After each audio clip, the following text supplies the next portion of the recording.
Good afternoon students. Last લેક્ચરમાં આપણે જૈવ વિવિધતાના નાશ માટેના કેટલાક કારણો જોયા હતા. 4 કારણો મુખ્ય હતા. તો આજે હવે આપણે વાત કરવાની છે જૈવ વિવિધતાના સંરક્ષણ. આજનો ટોપિક છે જૈવ વિવિધતાનું સંરક્ષણ.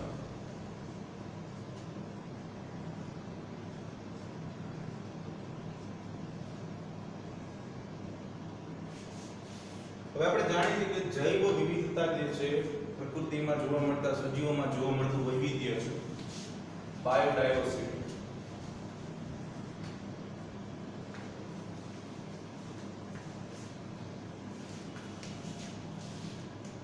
એટલે કે સજીવોમાં જોવા મળતું વૈવિધ્ય જુદા જુદા.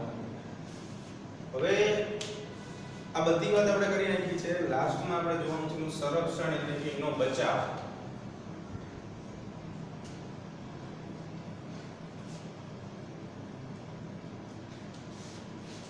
અથવા તો જૈવ વિવિધતાનું રક્ષણ.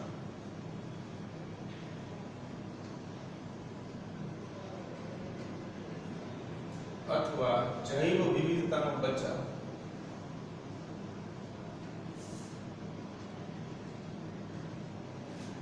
સામાન્ય રીતે બે પ્રશ્નો ઉદ્ભવે કે જૈવ વિવિધતાનું રક્ષણ શા માટે જરૂરી છે અને જૈવ વિવિધતાના રક્ષણથી શું ફાયદો થાય. બે પ્રશ્નોના જવાબ આપણે મેળવવાના છે. સામાન્ય રીતે ટોપિક નોટ આપણે સમજી ગયા છે કે સજીવોમાં જે જોવા મળતું વૈવિધ્ય છે, જુદાપણું છે, જેને આપણે જૈવ વિવિધતા તરીકે ઓળખીએ છીએ, એનું આપણે રક્ષણ કરવાનું છે. પહેલો પ્રશ્ન એવો ઉત્પન્ન થાય કે જૈવ વિવિધતાનું રક્ષણ કેમ કરવું પડે છે, બરાબર? તો પ્રશ્ન પહેલો એવો સર્જાય કે શા માટે જૈવ વિવિધતાનું રક્ષણ જરૂરી છે.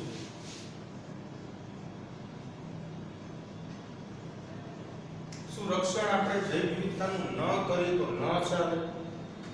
તો જો જૈવ વિવિધતા જે છે એનું રક્ષણ એટલા માટે જરૂરી છે કારણ કે પ્રકૃતિમાં જોવા મળતું આ જે સજીવોનું વૈવિધ્ય છે, પ્રકૃતિમાં જોવા મળતા સજીવોની જે વિવિધતા છે એ ક્યાંક ને ક્યાંક અંશે પ્રકૃતિને અને મનુષ્યને બંનેને અસર કરે છે અને બહુ જ મોટા પાયે અસર કરે છે, બરાબર? તો સૌથી પહેલા આપણે જવાબમાં એવું લખીશું કે આવા ઘણા પેટા પ્રશ્ન જે છે પર્યાવરણીય ચેપ્ટરમાંથી પૂછાતા હોય છે ને ઘણી વખત આપણે આખું ચેપ્ટર વાંચેલું હોય, આપણને આવડતું પણ હોય, પણ આવા નીકળતા પ્રશ્નો જે છે ઘણી વખત આપણને મૂંઝવણમાં મૂકી દેતા હોય છે અને આપણે એવું નથી જાણી શકતા કે આમાં આપણે કેટલું લખવાનું ને શું લખવાનું. તો ફોર એક્ઝામ્પલ કે આવો જ એક પ્રશ્ન તમારી સમક્ષ રજૂ કરેલો હોય કે શા માટે જૈવ વિવિધતાનું રક્ષણ જરૂરી છે. તો સામાન્ય રીતે જૈવ વિવિધતાનું રક્ષણ શું લેવા જરૂરી છે તો મુજબ આપણે વાત કરી કે બે કારણ છે કે જૈવ વિવિધતા પ્રાકૃતિક દ્રષ્ટિએ ખૂબ અગત્યની છે, ખૂબ જ અગત્યની છે. હવે આ પ્રાકૃતિક દ્રષ્ટિએ જૈવ વિવિધતા ક્યાં અગત્યની છે તો આપણે જાણીએ છીએ કે નિવસન તંત્ર, ઇકોસિસ્ટમ.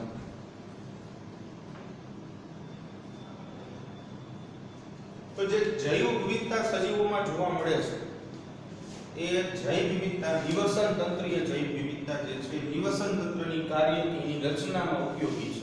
કાર્ય કે એનું કાર્ય તો અહીં આપણે લખીશું કે જૈવ વિવિધતા જે છે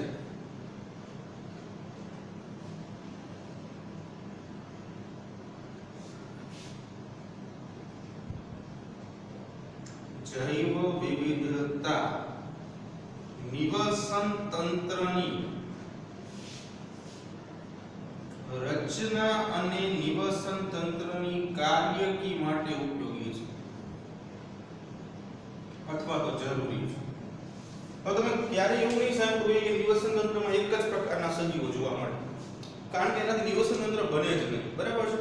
ઘણી બધી જાતિઓ ભેગી મળે અને નિવસન તંત્રની રચના કરતી હોય છે. નિવસન તંત્ર માત્ર એક જાતિનું ક્યારે સર્જાતું નથી. ઘણી બધી જાતિઓના સમન્વયથી અથવા તો ઘણી બધી જાતિઓ ભેગી મળવાથી આખું નિવસન તંત્ર જે છે એ બનતું હોય છે.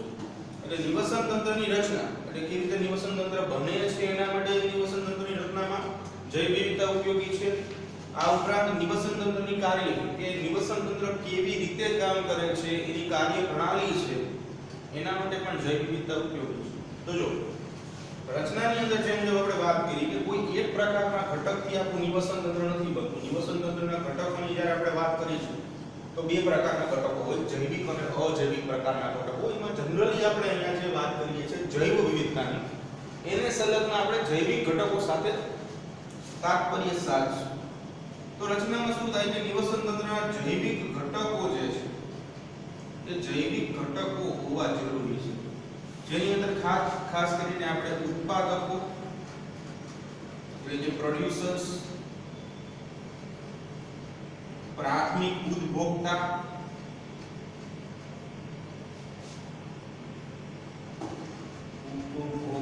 એટલે કે પ્રાઇમરી પ્રોડ્યુસર્સ,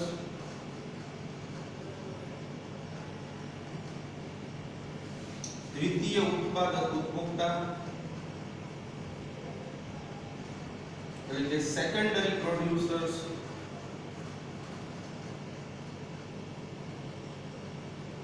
આ બધાનો સમાવેશ થાય છે. એટલે કે આ બધા ઘટકો જો હશે તો આખું નિવસન તંત્ર બનશે. પણ તમે વિચારો કે આની અંદર એક ઘટક ન હોય તો આપણે જાણીએ છીએ કે દરેક ઘટક ઉપર અન્ય કોઈ ઘટક આધાર રાખે છે. હવે કોઈ એક ઘટક આમાંથી નીકળી જાય તો એની પર આધાર રાખતા બીજા ઘટકો કોઈ જ કામ કરી શકે નહીં, બરાબર. અને ધ એન્ડ થઈ જાય નિવસન તંત્ર, આખું નિવસન તંત્ર પૂર્ણ થઈ જાય, ખાલી થઈ જાય. એટલે એની રચના માટે જૈવ વિવિધતા જરૂરી છે. કાર્ય, હવે નિવસન તંત્ર જે ચોક્કસ કાર્ય કરે છે એટલે કે નિવસન તંત્રના ચોક્કસ કાર્ય માટે પણ જૈવ વિવિધતા આવશ્યક છે.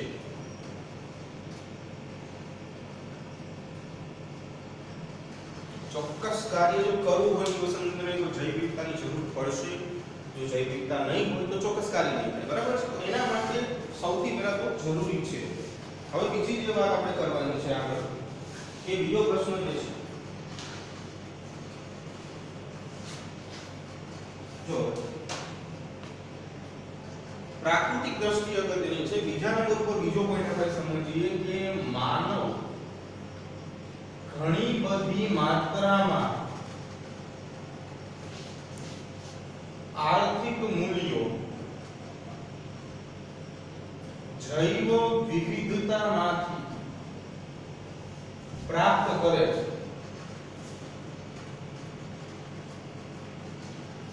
તો વાત મનુષ્ય આર્થિક મૂલ્ય એટલે કે ખાસ કરીને પૈસા જે છે મનુષ્ય ઘણી બધી માત્રામાં પ્રાપ્ત કરે છે. કેવી રીતે? તો આર્થિક મૂલ્ય પ્રાપ્ત કરવા માટે વનસ્પતિઓ ઉપર મનુષ્ય ઘણા સમયથી આધારિત છે. તો જે જૈવ વિવિધતાની અંદર જે વનસ્પતિઓની જાતિઓ મળે છે એમાંથી ફળો, ફૂલો, શાકભાજી, આના સિવાય કેટલીક ઔષધો અને કેટલાક અન્ય ઉત્પાદનો મનુષ્ય પ્રાપ્ત કરે છે, જેના કારણે મનુષ્યને ઘણા બધા માત્રામાં આર્થિક મૂલ્ય પણ પ્રાપ્ત થાય છે. એટલે કે કદાચ આવી જો જૈવ વિવિધતા ન હોય તો આવી વનસ્પતિઓ જે છે સર્જાની, હજી આપણે આગળ જોશું કે ઇમારતી લાકડું જે છે, આના સિવાય જંગલની પેદાશો, લાખ, રાડ, આ બધી વસ્તુ જે છે એ વનસ્પતિઓમાંથી પ્રાપ્ત થાય છે, જે ખાસ કરીને માનવ પોતે પ્રાપ્ત કરે છે અને એને વેચે છે, જેનાથી આર્થિક મૂલ્ય પ્રાપ્ત થશે, બરાબર. હવે આવી જૈવ વિવિધતા ન હોય તો આવું કઈ જ માત્રામાં આર્થિક મૂલ્ય પ્રાપ્ત મનુષ્યને થશે નહીં. બીજા નંબર ઉપર કે સંરક્ષણ આપણે ત્યારે કઈ વસ્તુનું કરવું પડે જ્યારે નાશ થતી હોય અથવા તેને નુકસાન થતું હોય, એના પ્રમાણમાં ઘટાડો થતો હોય. તો બીજો પ્રશ્ન એવો નીકળશે પહેલા પ્રશ્ન અનુસાર કે ભાઈ જૈવ વિવિધતાનો નાશ કેમ થાય છે, તો કેવી રીતે થાય છે? એટલે પ્રશ્ન 2, જૈવ વિવિધતાનો નાશ કેમ થાય?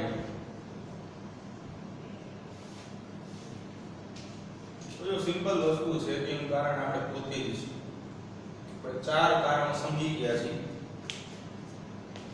કે જૈવ વિવિધતાના નાશના ઘણા બધા કારણો છે. જૈવ વિવિધતાના નાશ માટે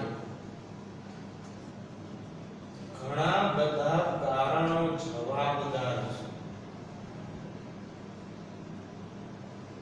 પણ એમાં મોટું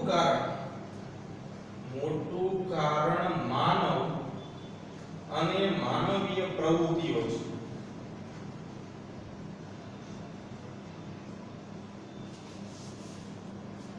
માનવ કેવી રીતે જૈવ વિવિધતાના નાશમાં કારણભૂત બને છે એની વાત કરીએ તો ખાસ કરીને આપણે મુદ્દો ભણેલા હતા અતિશોષણ, કે કુદરતી સ્ત્રોતો જે છે એ કુદરતમાં વિપુલ માત્રામાં છે, ઘણી બધી માત્રામાં કુદરતી સ્ત્રોતો અવેલેબલ છે, પણ સાથે સાથે માનવની જે લોભ અને લાલચ છે એ ઘણી બધી સ્ત્રોતોની સરખામણીમાં વધારે છે. બરાબર છે? એટલે આ અતિશોષણની ક્રિયા માનવ જે કરે છે એના કારણે વધુ માત્રામાં આર્થિક મૂલ્ય પ્રાપ્ત કરવા માટે માનવ વધુ માત્રામાં કુદરતી જૈવ વિવિધતાનો ઉપયોગ કરી નાખે છે એકી સાથે. બરાબર છે?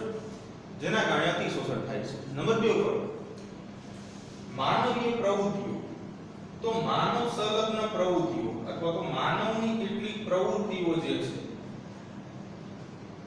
છે એ જૈવ વિવિધતાને નુકસાન પહોંચાડે છે.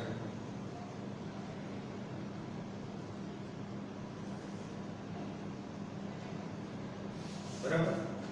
ઔદ્યોગિક દ્રષ્ટિકોણથી આપણે વિચારીએ તો જે ધુમાડો બહાર આવે છે, જે પ્રદૂષણ ફેલાવે છે, જેના કારણે ઘણી બધી જાતિઓ જે છે એની વૃદ્ધિ પર અસર પડે છે.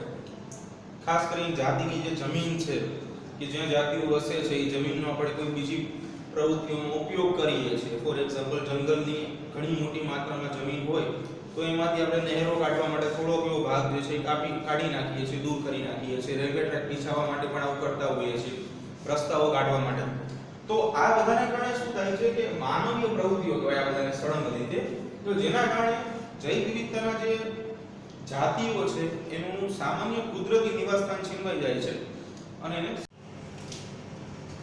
તો જો જે મુજબ આપણે વાત કરેલી હતી કે છેલ્લો પ્રશ્ન જોયો તો આપણે કે જૈવ વિવિધતાનું સંરક્ષણ શા માટે કરવું જોઈએ, એને સલગ્ન આખી વાત છે. 3 મુખ્ય વિભાગોમાં વિભાજિત કરવામાં આવેલું છે. એમાં પહેલું છે સંક્ષિપ્ત ઉપયોગિતાવાદી, એટલે કે જે ઓછી ઉપયોગિતાવાદી જાતિઓ છે એનો અંદર સમાવેશ થાય છે. બીજા નંબર ઉપર વ્યાપક ઉપયોગિતાવાદી વાત છે, એટલે કે જે ખૂબ જ વધુ માત્રામાં ઉપયોગી છે એવી જાતિઓનો સમાવેશ થશે. અને નૈતિક વલણ, કે જે કોઈ સમુદાય, સ્પેસિફિક કોઈ સમુદાય, કોઈ સમાજ, કોઈ વ્યક્તિગત લોકો વિશે વાત છે આપણે અહીંયા. તેમાં સૌથી પહેલા આપણે સંક્ષિપ્ત ઉપયોગિતાવાદી દ્રષ્ટિકોણનો ઉપયોગ કરીએ તો સામાન્ય રીતે ખોરાકમાં ઘણી બધી વનસ્પતિઓની જાતિઓ જે છે ઉપયોગી છે, જેની અંદર ઘણી વનસ્પતિની જાતિઓ ધાન્ય પાકો, કઠોળ, શાકભાજી અને ફળો આપે છે એ વાત કરી આપણે. બળતણની અંદર જોઈએ તો કે ઘણી બધી વનસ્પતિના લાકડાઓ જે છે એનો ઉપયોગ બળતણ તરીકે થાય છે. બરાબર? અને બાંધકામની સામગ્રીઓમાં તો વનસ્પતિની ઘણી બધી જાતિઓના લાકડા જે છે બાંધકામમાં પણ ઉપયોગી છે. ઘણી વનસ્પતિનું લાકડું ફર્નિચર બનાવવામાં પણ ઉપયોગી બનશે.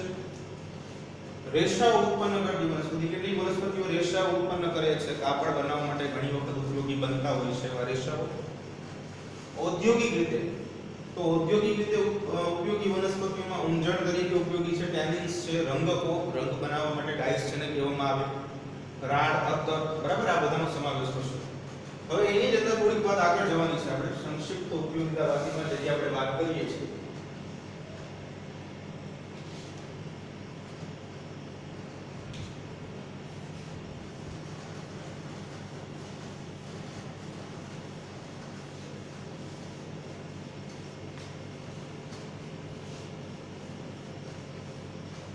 હવે વાત આપણે ઔષધ ક્ષેત્રે કરવાની છે. ઘણી બધી વનસ્પતિઓ છે કુદરતી અથવા આયુર્વેદિક દવાઓ બનાવવા માટે ઉપયોગી છે.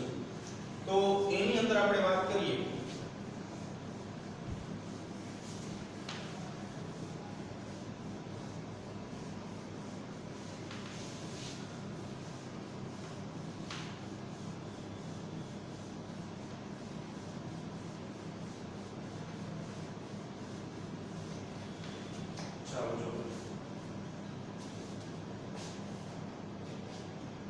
હવે સંક્ષિપ્ત દ્રષ્ટિકોણની અંદર જ વાત કરવાની છે. ઔષધીય ઉપયોગિતા માટે અથવા તો ઔષધીય ઉપયોગ માટે વનસ્પતિઓ.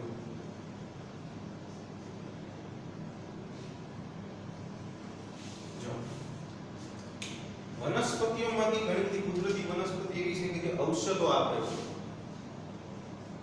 એટલે ઘણી બધી વનસ્પતિઓ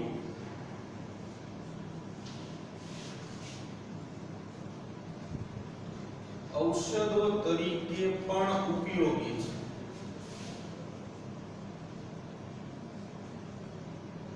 કુદરતી દવાઓ અથવા તો આયુર્વેદિક દવાઓ બનાવવા માટે ઘણી વખત વનસ્પતિ જે છે એનો વિપુલ માત્રામાં આપણે ઉપયોગ કરતા હોઈએ છીએ, બરાબર. અને ઘણી બધી દવાઓ જે છે જાણીતી પણ છે, ઘણી બધી વનસ્પતિઓ પણ એની અંદર જાણીતી છે. ઉદાહરણ તરીકે તમે નામ સાંભળેલું જ હશે, સર્પગંધા, અશ્વગંધા, આ બંને નામ આપણે લખી છે. ઘણી બધી જાતિઓ છે, પણ ઉદાહરણ તરીકે સર્પગંધા ઓલરેડી આપણે ભણી ગયા છીએ. અશ્વગંધા એક બીજું નામ લખેલું છે. તો આ બધી જે વનસ્પતિઓ છે જેમાંથી દવા બને છે, કુદરતી દવા અથવા તો આયુર્વેદિક દવાઓ તરીકે ઓળખાય, જે સંપૂર્ણ વનસ્પતિઓ પર ઉપયોગી છે. શરૂઆતના સમયમાં શું હતું કે ખૂબ જ ઓછા લોકો જે છે આવી દવાઓનો ઉપયોગ કરતા હતા, પણ દિવસે ને દિવસે દવાઓની ડિમાન્ડ જે છે એ વધવા લાગી છે. જેના કારણે અત્યારે વિશ્વના ઘણા બધા લોકો જે છે આવી રીતે વનસ્પતિમાંથી ઉપયોગી દવાઓ જે છે એનો ઉપયોગ કરતા થઈ ગયા છે. કેમ કે ઔષધીય દવાઓની અંદર જે વનસ્પતિની અંદરથી દવા બને છે એ ખૂબ જ ઓછી સાઇડ ઇફેક્ટ કરે છે, લાંબા ગાળે અસર કરે છે, પણ રોગને જડમૂળમાંથી દૂર પણ કરે છે. એટલે આખા વિશ્વને આ વાત સમજાણી છે અને ભારતમાંથી જે દવાઓ વનસ્પતિઓ બને છે, વનસ્પતિઓમાંથી જે દવા બને છે એનો ઉપયોગ કરતા શીખી ગયા છે. તો તમને અમુક આંકડાઓ પણ આપેલા છે, જોઈએ આંકડાઓ કે 25% થી વધુ દવાઓ 25% થી વધુ દવાઓ હાલમાં વનસ્પતિમાંથી બને છે, બનાવવામાં આવે છે, અને જેનો ઉપયોગ પણ થાય છે. ઘણો મોટો આંકડો કહી શકાય કે આટલા બધા ટકા વનસ્પતિઓમાંથી દવાઓ જે છે બને છે. બીજું કે વનસ્પતિની કુલ જાતિઓમાંથી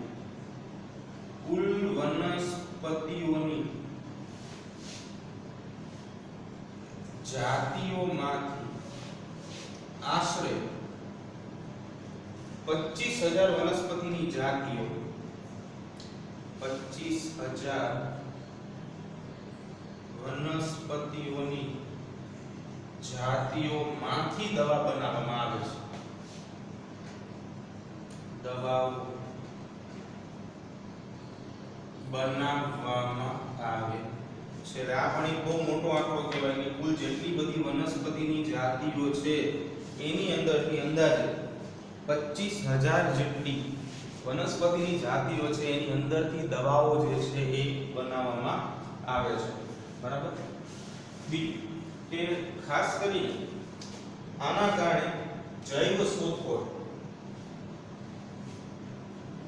તો જો જૈવ શોધખોળ શું છે?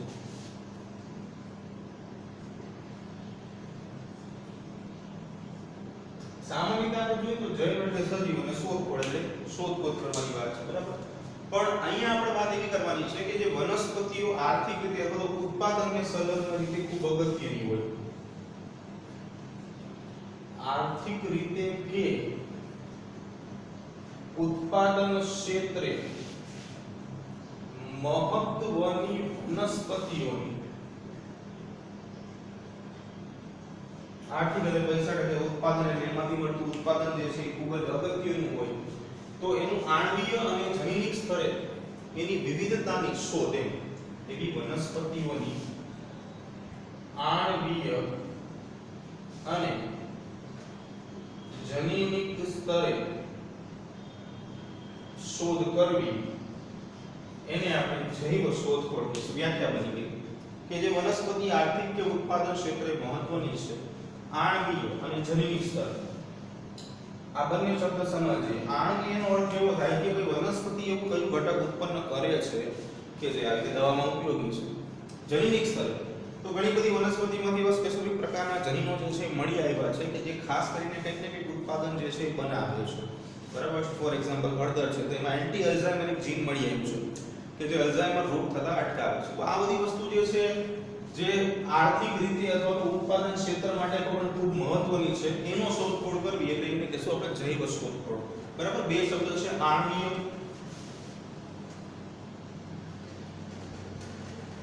અને બીજા નંબર ઉપર છે જનીન.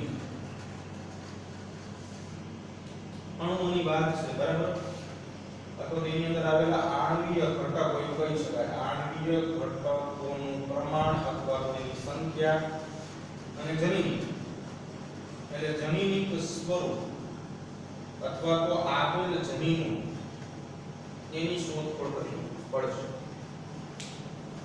બીજું કે અહીંયા જે આપણે વાત કરીએ છીએ કે ઔષધીય ઉપયોગી વનસ્પતિઓ, ઔષધીય રીતે ઉપયોગી વનસ્પતિઓ કે જે ઔષધો બનાવવા માટે ઉપયોગી છે એને ઔષધીય રીતે ઉપયોગી વનસ્પતિ આપણે કીધી. ઔષધ તરીકે એટલે કે દવા તરીકે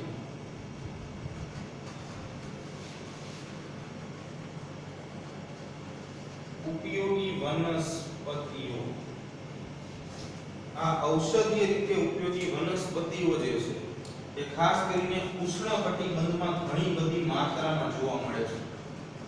ઉષ્ણકટિબંધીય વિસ્તારમાં વધુ માત્રામાં જોવા મળે છે બરાબર. અને બીજું કે ઘણી બધી એવી વનસ્પતિઓ છે કે જેની ઉષ્ણકટિબંધીય વિસ્તારમાં શોધખોળ પણ બાકી છે. શોધખોળ બાકી છે. ભવિષ્યમાં તમે વૈજ્ઞાનિક બનો, બોટનિસ્ટ બનો, વનસ્પતિ શાસ્ત્રી બનો બરાબર, તો શોધખોળ કરી શકાય.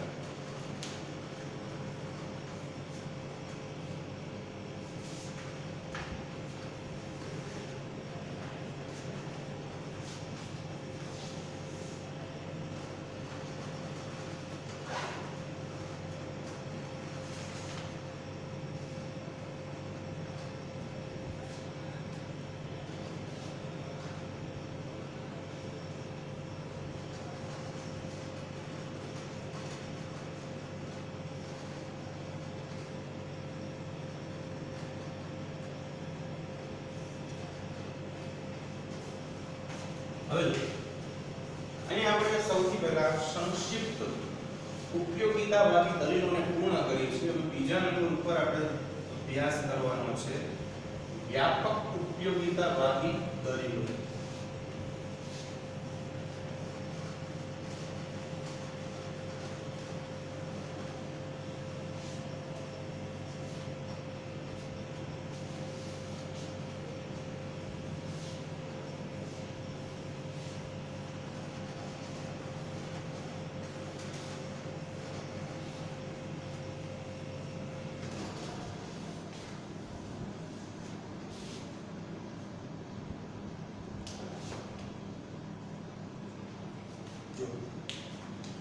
આપણે બીજા નંબર ઉપર જોઈએ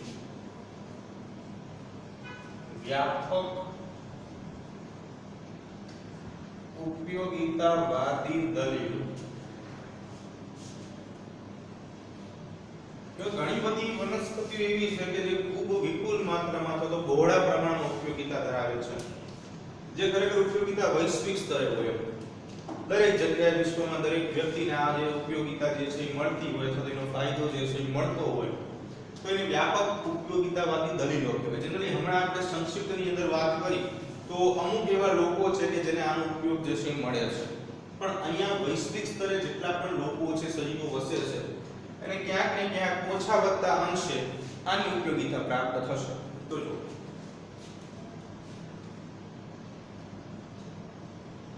વ્યાપક ઉપયોગિતાવાદી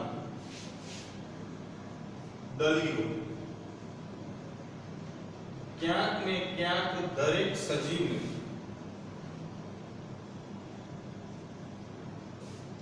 અસર કરે છે.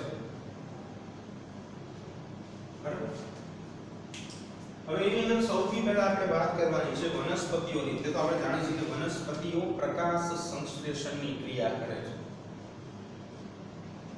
પ્રકાશ સંશ્લેષણ એટલે કે ફોટોસિન્થેસિસ. તો પ્રકાશ સંશ્લેષણની પ્રક્રિયા વનસ્પતિઓ કરીને શું કરે છે તો કે કાર્બન ડાયોક્સાઇડ સ્વીકારી ઓક્સિજન વાયુ મુક્ત કરે છે. આનો એક ફાયદો એ છે કે CO2 વાયુ જે છે એ સ્વીકારી ઓક્સિજન વાયુ મુક્ત કરે.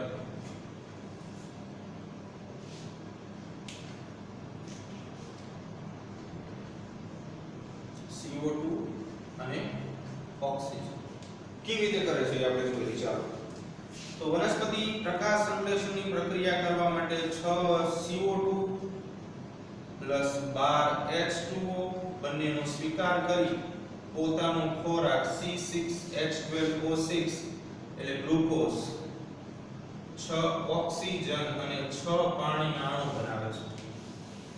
તો અહીંયા કાર્બન ડાયોક્સાઇડ કે જે પ્રદૂષણની અંદર મહત્વનો ફાળો પણ આપે છે એને સ્વીકારી ઓક્સિજન વાયુ મુક્ત કરવાનું કામ કરે, જેના કારણે વાયુનું સંતુલન મેન્ટેન રહે છે અને સાથે સાથે વિશ્વને સ્વચ્છ ઓક્સિજન પ્રાપ્ત થાય છે. એટલે કે વનસ્પતિઓ પ્રકાશ સંશ્લેષણની પ્રક્રિયા દ્વારા વાતાવરણમાંથી CO2 સ્વીકારી ઓક્સિજન વાયુ મુક્ત કરે છે, જેથી વાયુનું સંતુલન જળવાઈ રહે છે.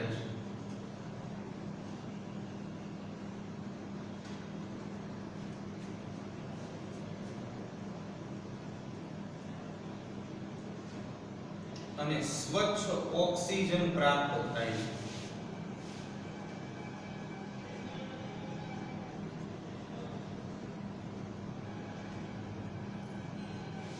હવે આ સ્વચ્છ ઓક્સિજન તમે સમજી શકો છો. પૃથ્વી ઉપર એવો તો કોઈ વ્યક્તિ હશે નહીં કે જે ઓક્સિજન ન લેતો, બધા લે છે, બરાબર? તો આટલું બધી માત્રામાં ઓક્સિજન જે છે એ વનસ્પતિઓ ઉત્પન્ન કરે છે.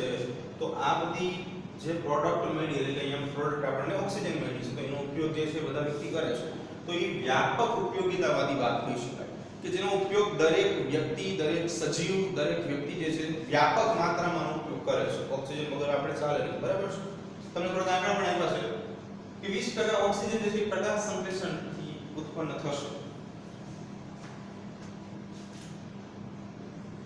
20% ઓક્સિજન વાયુ પ્રકાશ સંશ્લેષણથી ઉત્પન્ન થાય છે.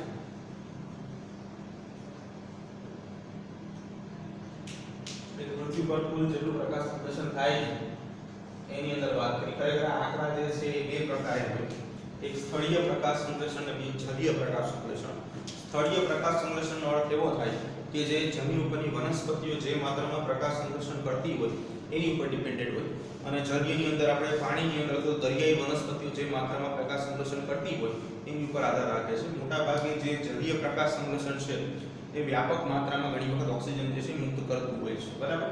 હવે પ્રકાશ સંશ્લેષણમાં વનસ્પતિઓ બે પ્રકારે કરે છે, એ પણ સમજી લઈએ કે પ્રકાશ સંશ્લેષણ,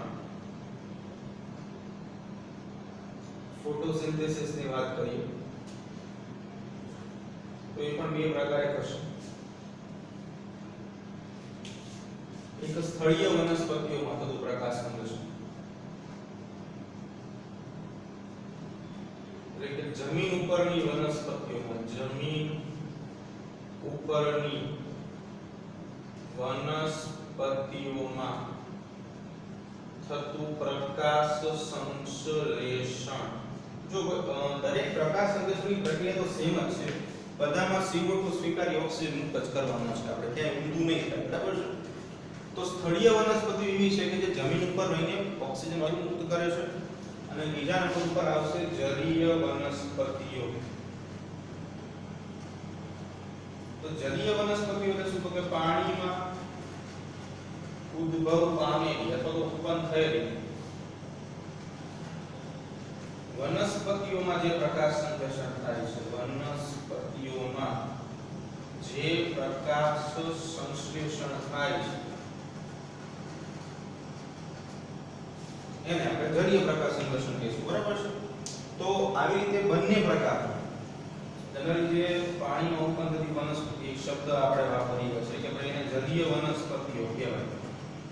આ આવી રીતે પ્રકાશ સંશ્લેષણ જે છે એ થશે. હવે તમને એક પ્રશ્ન પૂછે છે કે જે વનસ્પતિઓ પ્રકાશ સંશ્લેષણની પ્રક્રિયા કરે છે, આપણે વાત કરી કે CO2 જે છે સ્વીકાર્ય ઓક્સિજન મુક્ત કરે છે. તો એક પ્રશ્ન એવો છે કે આ ઓક્સિજન આપણને અત્યારે મફતમાં મળે છે. વનસ્પતિઓ પ્રકાશ સંશ્લેષણ કરે છે, ઓક્સિજન આપણને એમ મળે છે, કોઈ આના માટે આપણે મૂલ્ય ચૂકવતા નથી. પણ હોસ્પિટલની અંદર ઓક્સિજન સિલિન્ડરનો ભાવ તમે શું છે એ જાણો.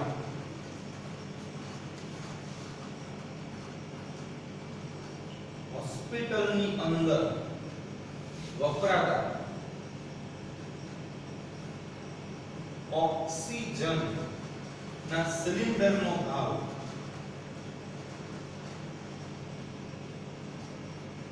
શું છે એ જાણો.